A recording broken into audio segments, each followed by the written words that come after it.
എല്ലാം പ്രിയപ്പെട്ട കൂട്ടുകാർക്കും ഏറ്റവും പുതിയ വീഡിയോയിലേക്ക് സ്വാഗതം. ബിടെക് ക്ലാസ്സുകളെ സംബന്ധിച്ച് വളരെ പ്രധാനപ്പെട്ട അപ്ഡേറ്റുകളാണ് ഈ നിമിഷം നിങ്ങളിലേക്ക് പങ്കുവയ്ക്കാൻ പോകുന്നത്. വീഡിയോയിലേക്ക് പോകുന്നതിന് മുൻപ് ഇതുപോലെയുള്ള അപ്ഡേറ്റുകൾ യഥാക്രമം നിങ്ങളിലേക്ക് എത്തുവാൻ ഇപ്പോൾ തന്നെ ചാനൽ സബ്സ്ക്രൈബ് ചെയ്ത് വച്ചേക്കുക. അപ്പോൾ നമുക്ക് നേരെ വീഡിയോയിലേക്ക് പോകാം.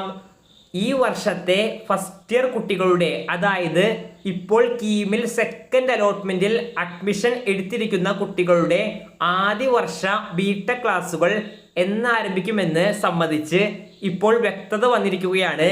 നേരത്തെ AICTEയുടെ നിർദ്ദേശപ്രകാരം ഓഗസ്റ്റ് 1 എല്ലാം തര അലോട്ട്മെന്റ് പ്രോസസ്സുകളും അവസാനിച്ച് ബിടെക് ക്ലാസുകൾ ആരംഭിക്കണമെന്നായിരുന്നു. എന്നാൽ ഇപ്പോൾ അതിനൊരു ഇളവ് കിട്ടിയിട്ടുണ്ട്. അതിന് പിന്നാലെ തന്നെ KTU യൂണിവേഴ്സിറ്റി ഫസ്റ്റ് ഇയർ ക്ലാസുകൾ എന്താരംഭിക്കുമെന്ന് ഡേറ്റ് നൽകിയിട്ടുണ്ട്. കൃത്യമായ ഡേറ്റിലേക്ക് പോകുന്നതിന് മുൻപ് ഇനി കീമിൻ്റെ അലോട്ട്മെന്റ് പ്രോസസ്സുകളിൽ ഇനി വരുവാനുള്ളത് തേർഡ് അലോട്ട്മെന്റ് ആണ്. തേർഡ് അലോട്ട്മെന്റ് സംബന്ധിച്ച് നിരവധി സംശയങ്ങൾ നിങ്ങൾക്ക് കാണും. അതായത് എന്നത്തേക്ക് ഉണ്ടാകും, എന്തൊക്കെ ചെയ്യണം എന്നൊക്കെ അറിയുവാൻ കോളേജ് ദോസ്ത് അവരുടെ സ്വന്തം വാട്സപ്പ് ബോട്ടിലൂടെ അവസരം നൽകുന്നുണ്ട്. ഈ ഒരു ഓപ്പർച്യൂണിറ്റി എല്ലാ കുട്ടികളും യൂസ് ചെയ്യുവാൻ ശ്രദ്ധിക്കുക.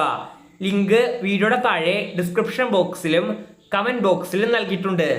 അപ്പോൾ പുതിയ അക്കാഡമിക് വർഷത്തെ യൂണിവേഴ്സിറ്റിയുടെ കലണ്ടർ പ്രകാരം ഓഗസ്റ്റ് 10 ബിടെക് ഫസ്റ്റ് ഇയർ കുട്ടികളുടെ ക്ലാസുകൾ ആരംഭിക്കും.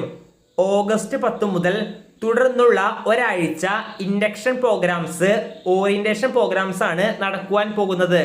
അപ്പോൾ ഇത് സംബന്ധിച്ച കൂടുതൽ സംശയങ്ങൾ ഉള്ളവരാണെങ്കിൽ കമന്റ് ബോക്സിൽ ചോദിക്കുക. ഇതുപോലെയുള്ള അപ്ഡേറ്റുകൾ യഥാക്രമം നിങ്ങളിലേക്ക് എത്തുവാൻ ഇപ്പോൾ തന്നെ ചാനൽ സബ്സ്ക്രൈബ് ചെയ്ത് വച്ചേക്കുക. നന്ദി.